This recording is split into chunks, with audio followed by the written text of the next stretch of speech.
Oppenheimer presenta. Llega a usted por cortesía de Crowdfunding, la revolución del real estate en Estados Unidos. ProdigyNetwork.com. Únete al crowd.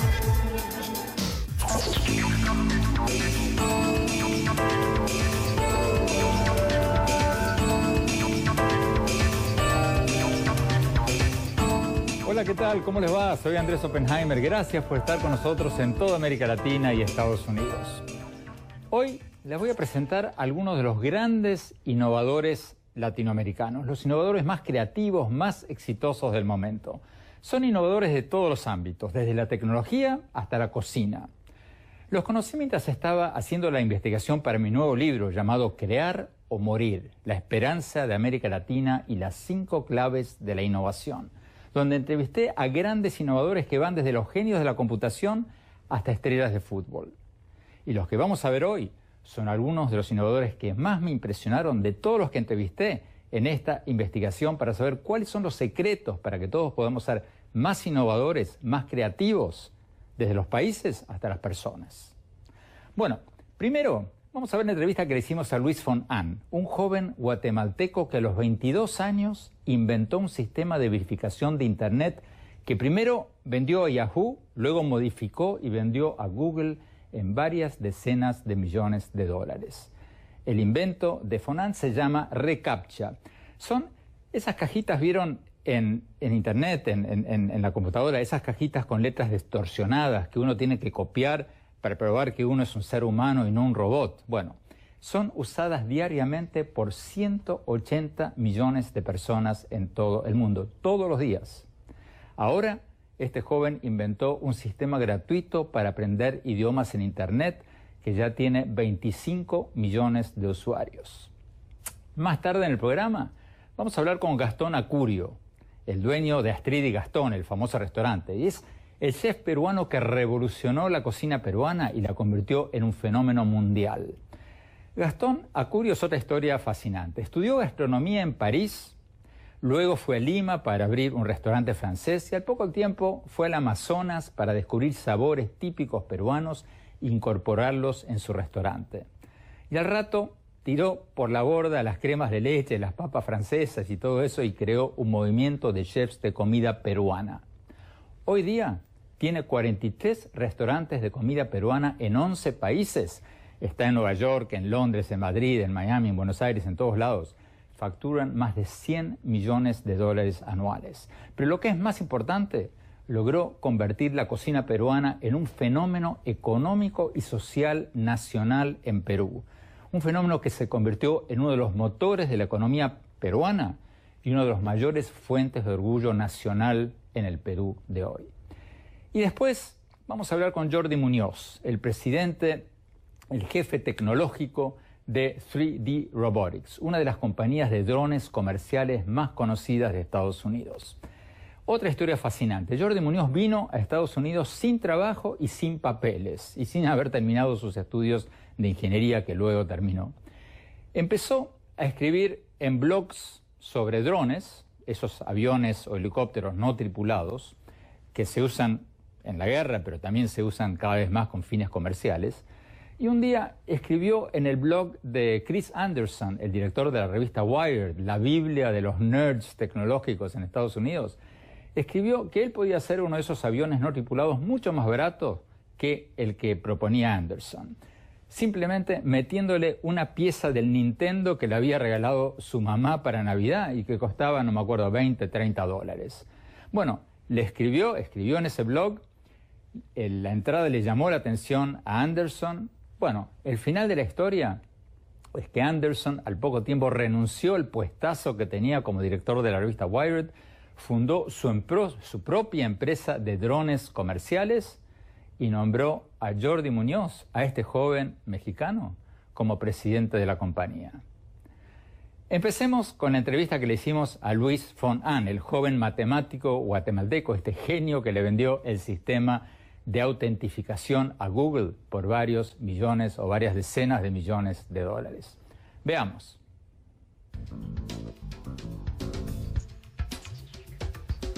Luis, muchas gracias por estar con nosotros. Tú inventaste este sistema de verificación, de autentificación con letras distorsionadas llamado Catch-up cuando tenías apenas 22 años. Cuéntanos un poco cómo se te ocurrió, cuándo y cómo se te ocurrió esta idea. Bueno, cuando yo crecí en Guatemala, tenía alrededor de 17 años cuando vine a Estados Unidos a estudiar en college, en Duke. Estudié matemática y ciencias de la computación. Después me gradué y fui directamente a un programa de doctorado de ciencias de la computación. Y en mi primer año estaba en una charla donde el jefe científico de Yahoo, que en ese entonces era la página más grande de todo el Internet, dijo que presentó una serie de problemas que tenían que no sabían cómo resolver. Y uno de ellos era este problema que tenían, que habían millones de personas, habían personas que escribían escribían programas para obtener millones de cuentas. Y la razón por la que lo hacían era para mandar spam o correo basura. La idea es que si alguien quiere mandar correo basura para millones de personas, lo que tienen que hacer es escribir un programa que manda millones de correos electrónicos, pero cada cuenta de Yahoo solo dejaba mandar alrededor de 500 correos electrónicos a cada cuenta. Entonces lo que hacían era escribir un programa para obtener millones de cuentas de correo electrónico. Entonces lo que hicimos fue inventar esta prueba, que son esas letras distorsionadas que ahora se miran por todo Internet, que la idea es que los humanos pueden leer esas letras distorsionadas, a pesar de que a veces son un poco difíciles, pero los humanos las pueden leer, mientras que los programas de computadora no lo pueden hacer. Entonces esa es la razón por la que esas letras están ahí, porque a la hora de comprar boletos para un concierto, o a la hora de obtener una cuenta de Facebook, o a la hora de poner un comentario en muchos blogs, hay que escribir esas letras distorsionadas. Es para autenticarse que uno realmente es un humano. Hoy día, como tú me contabas, este sistema de verificación es usado por 180 millones de personas diarias. Tú le vendiste este invento a Yahoo. No, ese invento fue, bueno, al principio ni siquiera sabíamos qué tanto impacto iba a tener. Entonces ese invento fue dado totalmente de gratis. Y bueno, así fue como pasó. Y después, años después, hiciste una versión mejorada de este invento. ¿Cómo fue eso? Sí, años después, fue como en el año 2005 tal vez, ya tenía el original. Estas letras originales fueron en el año 2000, como en el año 2005, 5 años después. Me puse a averiguar cuántas veces al día alguien escribía uno de estos captchas, ingresaba esas letras distorsionadas, y en ese entonces eran alrededor de 200 millones de veces al día que esas letras eran ingresadas alrededor del mundo. Al principio estaba muy orgulloso de mí mismo, dije, ese es el impacto que ha tenido mi trabajo, pero después empecé a sentirme mal, porque cada vez que alguien escribe esas letras, no solo usualmente les cae mal, sino además pierden alrededor de 10 segundos de su tiempo. Y si multiplicamos 10 segundos por 200 millones, resulta ser que la humanidad entera está perdiendo alrededor de 500,000 horas diarias ingresando estos captchas. Entonces me empecé a sentir mal, porque eso era por mi culpa.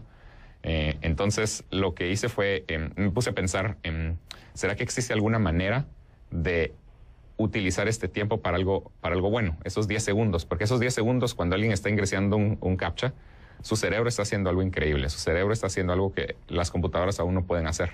Entonces, ¿será que podemos hacer que hagan algo también que sea beneficioso para la humanidad? Y resulta que sí, y eso es lo que hice con esta nueva versión, es algo que se llama reCAPTCHA, que la idea es que cuando las personas están escribiendo estos captchas, no solo se están autenticando como humanos, sino además nos están ayudando a digitalizar libros. Y la manera en que esto funciona es que hay varios proyectos tratando de digitalizar libros. La idea es por ejemplo, Google tiene uno. La idea es tomar todos los libros que están en las bibliotecas alrededor del mundo físicos y ponerlos en Internet, para que estén digitales y que cualquier persona los pueda leer a través de Internet. Ahora, la manera en que esto funciona, este proceso, es que se empieza con un libro físico y después se escanea. Ahora, escanear el libro es como tomar una foto digital de cada página del libro. Te da una foto por cada página y esas fotos tienen las palabras del libro.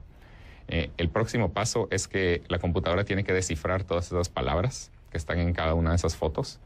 Y el problema es que para los libros un poco más antiguos, donde la tinta está un poco gastada, la computadora no puede descifrar muchas de las palabras. Alrededor del 30% de las palabras simplemente no las entiende. Entonces lo que estamos haciendo ahora es que estamos tomando estas palabras que la computadora no puede descifrar a la hora de que se están digitalizando los libros y se las estamos enviando a alguien que está escribiendo un CAPTCHA a través de Internet para que nos ayude a digitalizar. A ver si entiendo bien, Luis, a ver si lo entiendo. ¿Eso quiere decir que cada vez que uno se pelea con esa maldita caja que tú inventaste tratando de descifrar las letras distorsionadas, si tú las copias bien, tú usas esas palabras correctas para suplantar las que estaban distorsionadas en un libro que se está digitalizando? Exactamente. La idea es que esas palabras que se están ingresando son palabras que vienen directamente de un libro. Cuando se está ingresando un CAPTCHA, esas letras distorsionadas, es una palabra que vino de un libro que se está digitalizando, que la computadora no pudo descifrar, y lo que el humano ingresa se está usando exactamente para poder digitalizar el libro correctamente. Entonces, esa segunda innovación que hiciste, reCAPTCHA, ese invento tú sí lo vendiste a Google. ¿En cuánto?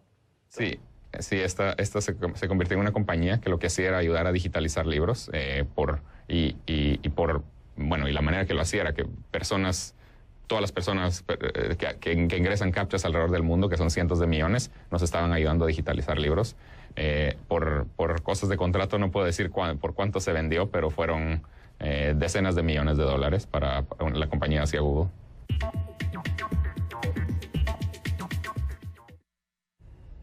Wow, decenas de millones de dólares. Tenemos que ir a un corte y cuando volvamos seguimos con la entrevista con Luis von Ahn, este joven matemático guatemalteco que le vendió este invento a Google en decenas de millones de dólares, un invento que es usado por 180 millones de personas todos los días en todo el mundo. Ya volvemos.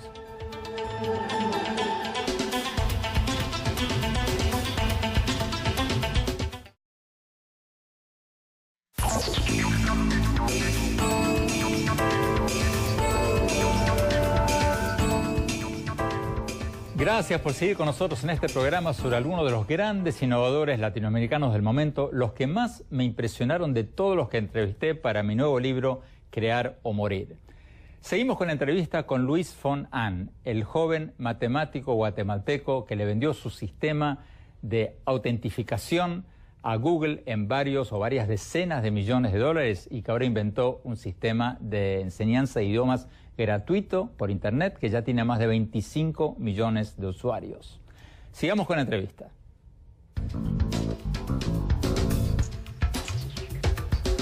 Luis, ahora tú tienes un nuevo emprendimiento, esta empresa de enseñanza gratuita de idiomas Duolingo.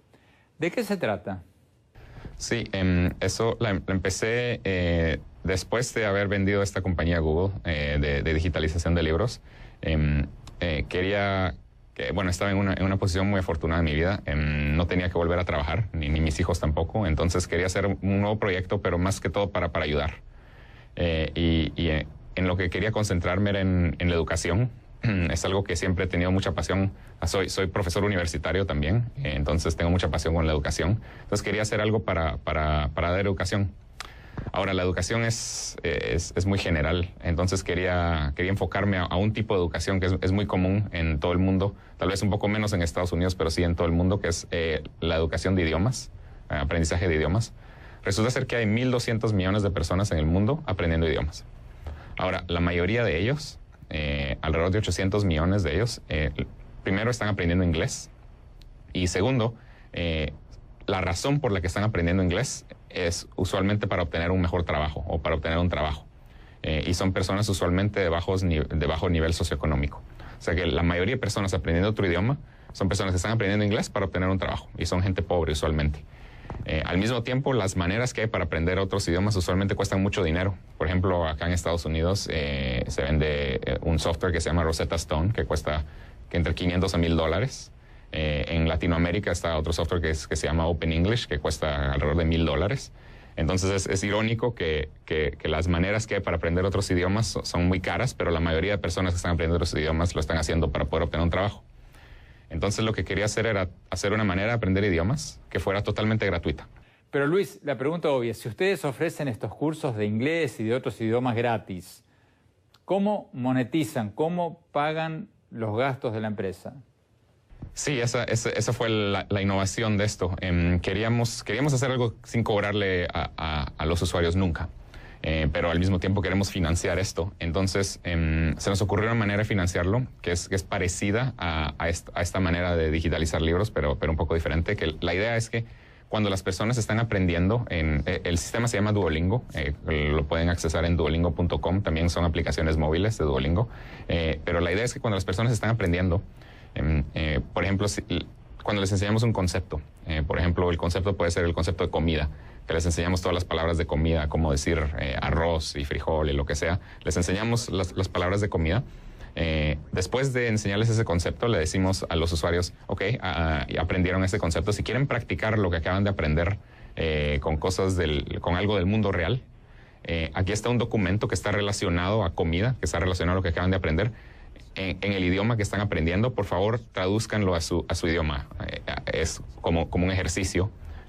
Traduzcan este documento y ahí a nosotros nos pagan porque nuestros estudiantes nos ayudan a traducir el documento. Y por ejemplo, CNN es uno de nuestros clientes. Todas las noticias de CNN que se escriben en inglés, ellos nos las mandan a nosotros en inglés y nosotros se las damos a nuestros alumnos para que las traduzcan al español mientras practican aprendiendo inglés. O sea, después de haber aprendido algo que esté relacionado con esta noticia, nuestros alumnos la traducen. Y después de traducirla, se la regresamos a CNN y ellos nos pagan por esa traducción. Así es como financiamos todo el proyecto. Pero Luis, me cuesta creer que CNN acepte una traducción hecha por un estudiante que quizás no entiende bien lo que traduce o que lo traduce mal. Deben tener algún control, algún sistema de control de calidad. Sí, tenemos un sistema de control de calidad y el sistema son los alumnos en sí, porque cada documento no es traducido solamente por un alumno, es traducido por varios. Y la idea es que cuando alguien lo está traduciendo, pueden ver lo que otras personas han ingresado y pueden decir si lo que tradujeron estuvo bien o no. Y como lo hacen varias personas y votan cuáles son las mejores traducciones, al final la calidad es muy buena, es suficientemente buena como para CNN, que es de la más alta calidad. O sea que las noticias en inglés de CNN las traducen los estudiantes de ustedes.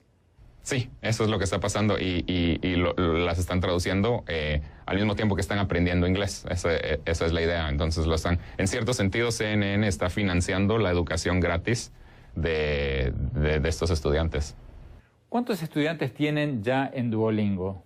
Tenemos alrededor de 25 millones de personas aprendiendo todos los idiomas que ofrecemos en Duolingo. Es la manera más popular de aprender idiomas en el mundo. Es más, tenemos más personas aprendiendo idiomas en Duolingo que el número de personas aprendiendo idiomas en todo el sistema de educación pública de Estados Unidos. O sea, en todas las escuelas secundarias, primarias de Estados Unidos, hay menos alumnos en total que lo que tenemos en Duolingo. ¿Qué idiomas enseñan, Luis? Enseñamos inglés, español, alemán, francés, portugués, italiano. Pronto vamos a empezar a enseñar chino, japonés, húngaro, sueco, varios, dentro de poco, antes de finales de año vamos a tener 50 idiomas. ¿Pero son todos videos o tienen profesores en línea que interactúan con los estudiantes? No hay profesores, es todo hecho y no son videos tampoco, es manera interactiva de aprender. La idea es que son pequeños ejercicios ilustrativos. Por ejemplo, al principio cuando se empieza, lo primero que enseñamos usualmente es la palabra de hombre y mujer. Lo que hacemos es que enseñamos una foto de un hombre y a la par decimos así es como se dice hombre en ese idioma. Después enseñamos una foto de una mujer y así es como se dice mujer en ese idioma. Y después les empezamos a enseñar oraciones un poquito más complicadas. Por ejemplo, en vez de solo el hombre, podemos decir el hombre camina o la mujer come un poco de arroz o lo que sea, oraciones un poco más complicadas. Pero siempre se las estamos enseñando con ejercicios ilustrativos que ellos lo tienen que hacer. Y la otra cosa es que a la hora que lo están aprendiendo parece un juego, especialmente en las aplicaciones móviles, parece un juego. Entonces, cuando las personas están aprendiendo, cada ejercicio que hacen, si lo hacen incorrecto, pierden una vida. Y las lecciones tienen tres vidas en total. Y si pierden las 3 vidas, tienen que empezar la lección otra vez. Entonces parece mucho como un juego y es por eso que, por ejemplo, Apple escogió a Duolingo como la aplicación del año, de este año que acaba de terminar, del iPhone, la mejor aplicación de todo el año la escogió Apple, porque parece un juego y las personas se divierten mucho aprendiendo. Luis, para cerrar, ¿qué crees que tendrían que hacer los países como el tuyo, como Guatemala o como cualquier otro país en América Latina para fomentar más innovadores como tú? Bueno, creo que se está viendo ya más en Latinoamérica. Hace 10 años eso casi no se veía. El emprendimiento tecnológico casi no se veía en Latinoamérica, mientras que hoy en día ya se ve más. Por ejemplo, estuve en esta conferencia en México, en Campus Party, que habían 10,000 emprendedores de tecnología, lo cual es increíble comparado con hace 10 años, de que ya está mejorando. Pero yo creo que, yo no sé exactamente qué tienen que hacer los gobiernos en sí, pero lo que ayuda es un cambio de cultura donde el emprendimiento sea celebrado, que los emprendedores sean las personas o unas de las personas más respetadas. Creo que eso ayuda. Y también la otra cosa que creo que ayuda es que los inversionistas cambien un poco su mentalidad. La inversión de emprendimiento acá en Estados Unidos se hace con Venture Capital, que es capital de riesgo, donde la idea es que los inversionistas invierten y saben que hay un 90% de probabilidad de que no van a obtener su dinero de regreso, porque están invirtiendo en ideas muy riesgosas. Pero ese otro 10% o 5% que son exitosas son el próximo Google o el próximo Facebook y pagan por todos los fallos de los otros 90%. Ese tipo de mentalidad de inversión de riesgo es el que tiene que existir para una cultura de innovación así. Y creo que eso hace falta un poquito en Latinoamérica. Cuando he visto el tipo de inversiones que hacen en Latinoamérica, es más que todo, parece más como que fuera un banco, donde la idea es que invierten en algo que va a tener el 100% de probabilidad de ser exitoso, pero las mejores ideas o lo más innovador usualmente no tiene 100% de probabilidad de ser exitoso, tiene un 5% de probabilidad de ser exitoso. Entonces ese creo que es un cambio de mentalidad que tiene que haber en Latinoamérica.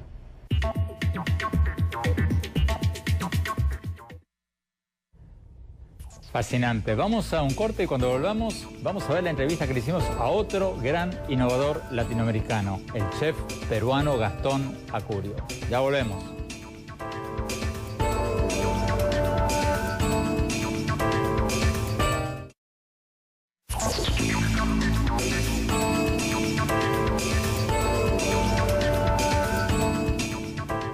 Gracias por seguir con nosotros en este programa sobre algunos de los grandes innovadores latinoamericanos que entrevisté para mi nuevo libro, Crear o Morir, sobre cómo desarrollar, cómo incentivar la innovación y la creatividad a nivel nacional y a nivel personal. Vamos a ver la entrevista que le hicimos a Gastón Acurio, el chef peruano, el dueño de Astrid y Gastón y varios decenas de otros restaurantes, el hombre que convirtió a la cocina peruana en un fenómeno gastronómico mundial. Veamos la entrevista.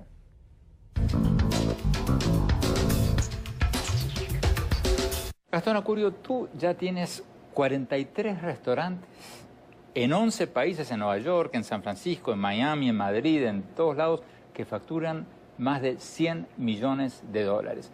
Pero más importante que eso, tú has convertido a la cocina peruana en un fenómeno económico y social mundial. Cuéntame un poco tu historia. ¿Cómo empezó todo esto?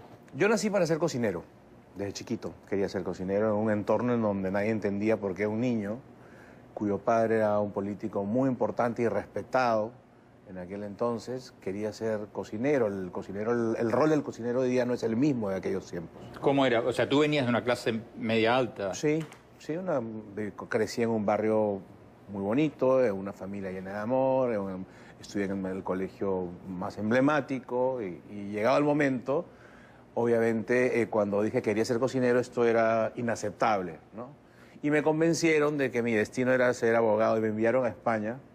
Grave error, porque allí estaba solo y pude descubrir el movimiento de la cocina española que emergía con figuras como Juan María Arzac, y luego Ferran Adrià, que fueron mi inspiración, y me atreví a ser cocinero sin que mi familia supiese. Y cuando ellos se enteraron, pude finalmente irme a Francia, que era la meca en ese momento, y fue ahí donde aprendí, digamos, la cultura de la excelencia, etcétera, los valores fundamentales de la cocina. Luego mi padre me puso como única condición regresar al Perú para devolver, digamos, la fortuna que había tenido en la vida en mi propio país y y ahí empecé con el sueño del pequeño restaurante que tiene todo cocinero que ha nacido para ser cocinero, ¿no? Pero era un restaurante francés. Sin duda, porque el mundo, gastronómicamente hablando, era francés. La hegemonía francesa de la cultura gastronómica había sido construida a lo largo de 200 años. Y entonces, si tú ibas al mejor restaurante de Londres, de Nueva York o de San Francisco, eran franceses. Y entonces el destino de cualquier cocinero de cualquier lugar del mundo, si quería ser reconocido, tenía que ser francés. Algo que hoy día parece un absurdo, pero digamos, en ese momento eran las reglas, ¿no? ¿Y cómo surgió ese momento de genialidad que te cambió la vida y le cambió la vida a la gastronomía peruana y quizás hasta del mundo? Yo soy parte de un movimiento que hemos ido construyendo a lo largo del tiempo, en donde los cocineros peruanos y los agricultores y los artesanos y los pescadores y finalmente los consumidores nos hemos unido en torno a un sentimiento. El primer objetivo era recuperar el orgullo por nuestra cultura, por quienes somos. Yo pertenezco a una generación confundida. Yo nací y viví mi infancia en una dictadura militar de izquierda, cuyo mensaje era: ser empresario es algo muy malo. Luego mi adolescencia la viví rodeado de bombas de Sendero Luminoso. Y cuando tuve mi primer grito de independencia personal, llegó una hiperinflación de 25.000% que nos hizo huir a todos resignados a creer que el Perú no tenía futuro y que los peruanos teníamos que tratar de ser otros. Entonces, de pronto el mundo cambia. El mundo pasa de la estandarización a la diversidad, la gente ya no quiere consumir lo mismo todo el tiempo, sino quiere probar cosas diferentes, descubre que el mundo es diverso y vuelve a aparecer el Perú, porque hay que decirlo, el Perú creó durante miles de años, digamos, hay una historia muy grande, ¿no? Y entonces los cocineros nos rebelamos ante lo que estábamos viviendo, que era nada. Estábamos haciendo cocina francesa en Lima, Perú, por peruanos. O sea, hoy día en la lista de los 20 mejores restaurantes del mundo hay dos peruanos. Pero ¿cómo pasaste de tener de un restaurante francés a uno de comida auténtica peruana? O sea, tú fuiste al Amazonas, empezaste a investigar. Sí. ¿Cómo fue eso? Primero nos reunimos los cocineros para tratar de cuestionar lo que estábamos haciendo, los de mi generación. Y tratamos de revisar por qué estábamos haciendo esto, cuál era el sentido de ser cocinero en el Perú. Ayudó mucho las contradicciones, porque estábamos cocinando en burbujas y salíamos de ellas y había falta de oportunidades, productos que se caían y que no se venden. La quinoa, por ejemplo, se pudría y hoy día es un producto internacional de lujo muy famoso. Salimos por el Perú a tratar de entender nuestra propia realidad, reencontrarnos con nuestra memoria y a partir de ahí construir los principios y valores que nos permitan caminar juntos como una marca llamada Cocina Peruana para ir a contarle al mundo nuestros tesoros que habían estado ocultos además por siglos, porque la realidad es que ninguno de los cocineros de mi generación ha inventado el ceviche, ni la papa a la huancaína, ni el arroz con pollo. Estas son recetas heredadas que sin embargo se guardaban para el ámbito familiar porque creíamos que no eran lo suficientemente atractivas para seducir a alguien en el mundo, ¿no? ¿Y cómo hiciste la transición, Gastón? ¿Qué hiciste? ¿Le cambiaste el cartel al restaurante? ¿Comida francesa? Fue un proceso lento, Apareció primero un ceviche, luego apareció un tiradito, luego apareció un anticucho, conviviendo con el beef bourguignon y el coq au vin y la terrina de foie gras. Pero claro, llegó un momento en donde finalmente, habiéndonos puesto de acuerdo los cocineros en cuál era el camino para los siguientes años, cuál era nuestro rol como cocineros, de poner en valor lo nuestro a través de nuestro trabajo, decidimos hacer un viaje por el Perú, regresamos y fue ahí donde ya desmontamos la crema, la mantequilla y empezamos a meter los ajíes y los limones y las hierbas y los frutos peruanos, que fue un proceso, digamos, de alguna manera traumático para nuestros clientes antiguos, acostumbrados a esta cocina clásica burguesa francesa, y de pronto encontrarse con quinoa, con cuy, con frutas del Amazonas que nunca habían visto, ¿no? Y empezar a tratar de explicar, ¿no? Y fue un boom. Y porque viene una nueva generación que estaba preparada para eso y lo abrazó. Y no lo abrazó solamente en mi restaurante, lo abrazó en el restaurante de mis amigos cocineros también. Y pasamos, digamos, de una ciudad que imitaba a otra a una ciudad que inspira a otras. Eso es muy importante, porque, por ejemplo, hoy día 7 de los mejores restaurantes de América Latina, de los 20 mejores restaurantes de América Latina, están en Lima, Perú.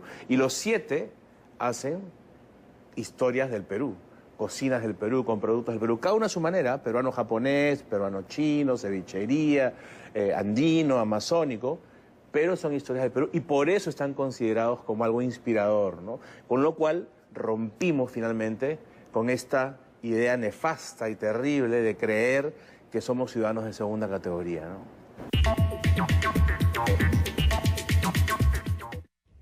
Tenemos que ir a un corte. Cuando hablamos seguimos con los grandes innovadores latinoamericanos. Ya volvemos.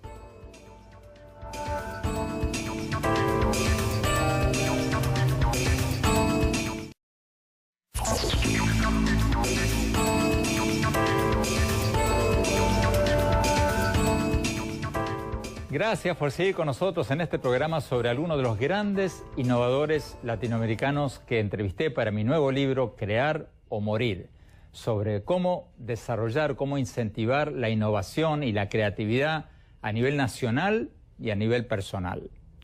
Vamos a ver la entrevista que le hicimos a Gastón Acurio, el chef peruano, el dueño de Astrid y Gastón y varios decenas de otros restaurantes, el hombre que convirtió a la cocina peruana en un fenómeno gastronómico mundial. Veamos la entrevista.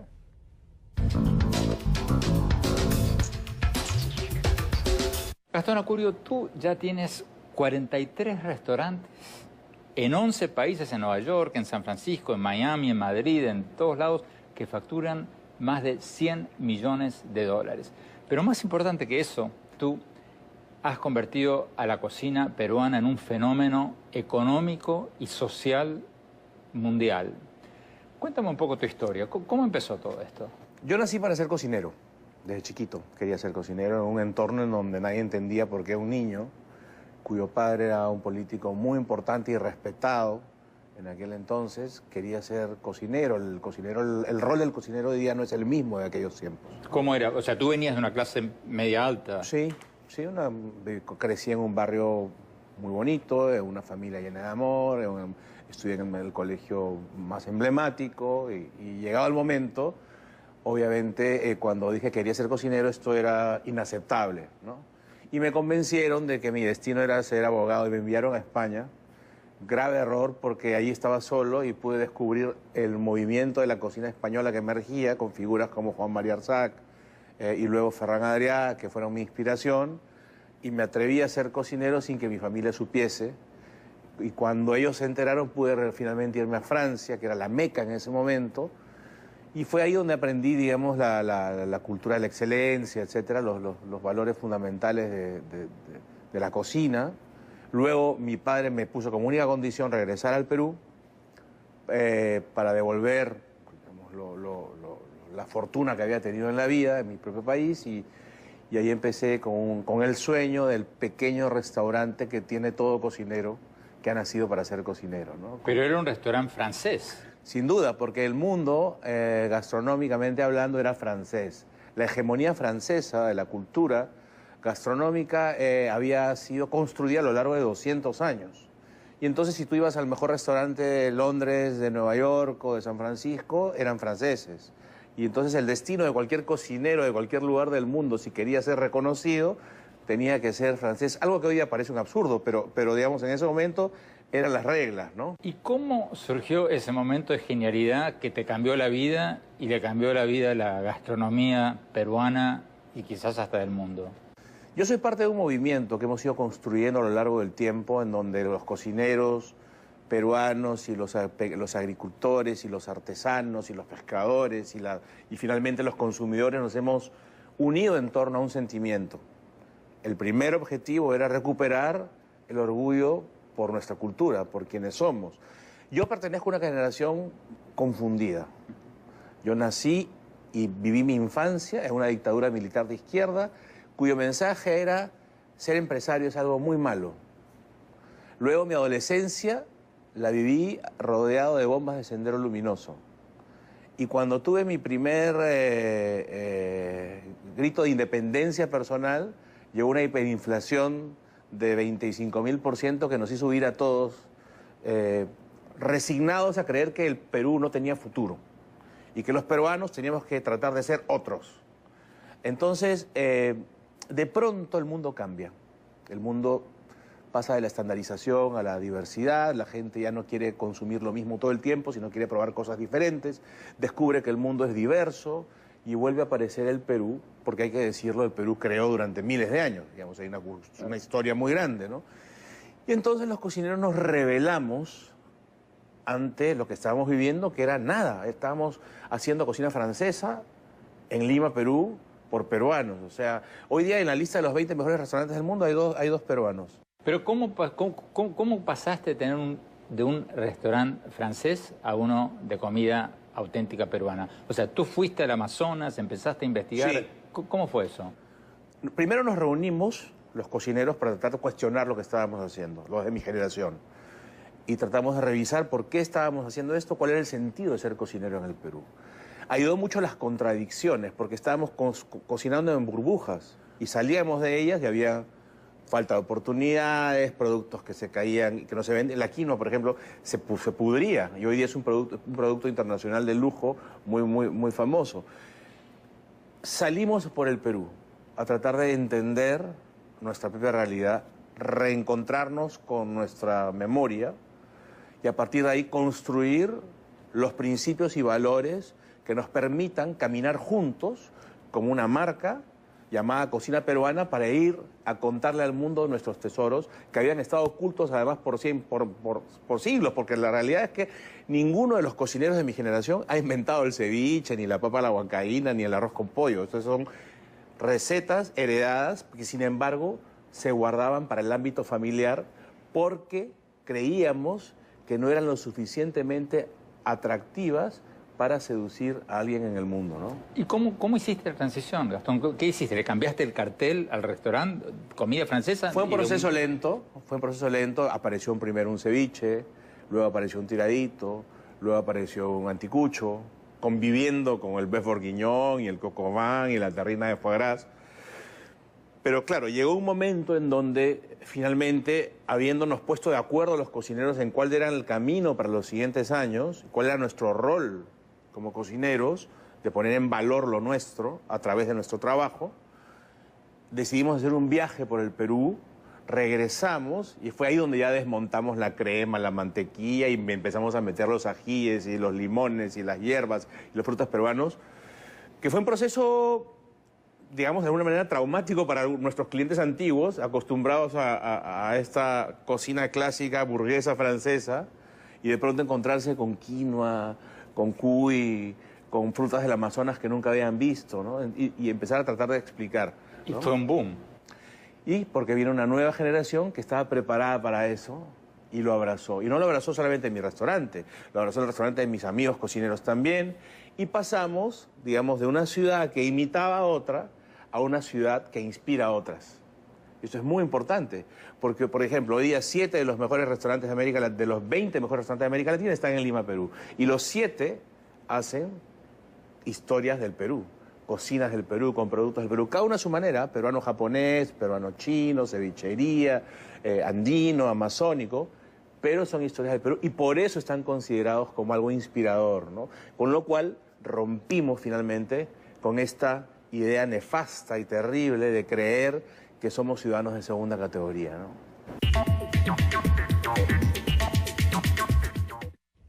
Tenemos que ir a un corte. Cuando hablamos, seguimos con los grandes innovadores latinoamericanos. Ya volvemos.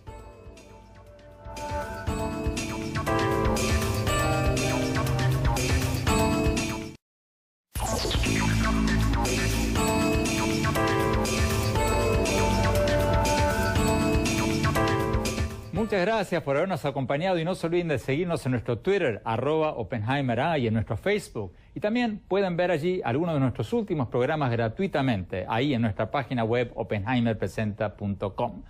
Bueno, mi opinión sobre los 3 innovadores latinoamericanos que les presentamos hoy. Son algunos de los que más me impresionaron de todos los que entrevisté para mi nuevo libro Crear o Morir, sobre cómo desarrollar, incentivar la innovación, la creatividad, tanto a nivel nacional como a nivel personal. Porque las historias de estos innovadores son fascinantes y sus logros también. Para mí, Gente como ellos deberían ser ídolos en sus países, como lo son los futbolistas o los músicos de rock o los actores de teleteatro. ¿Por qué? Porque el futuro de nuestros países va a depender cada vez más de cuántos innovadores producimos. Mientras en el siglo pasado, en el siglo XX, los países avanzaban gracias al trabajo manual, en el siglo XXI los países van a avanzar gracias al trabajo mental. Porque un programa de computación como el que inventó este matemático guatemalteco, este joven Luis von Ahn, que está siendo usado por 180 millones de personas por día en todo el mundo, vale más que toneladas de petróleo, soja o de otras materias primas. Por eso, una empresa como Apple o como Google valen más que el Producto Bruto entero de muchos de nuestros países. Y por eso, una aplicación como WhatsApp, ese programa de mensajitos en los celulares, se vendió hace poco en 19.000 millones de dólares, más que las exportaciones totales de muchos países latinoamericanos. Como lo digo en mi nuevo libro, estamos en la era de la innovación, donde los países y las personas que progresan son las que inventan y se reinventan.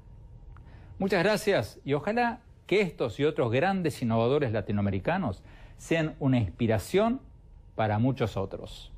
Hasta la semana próxima.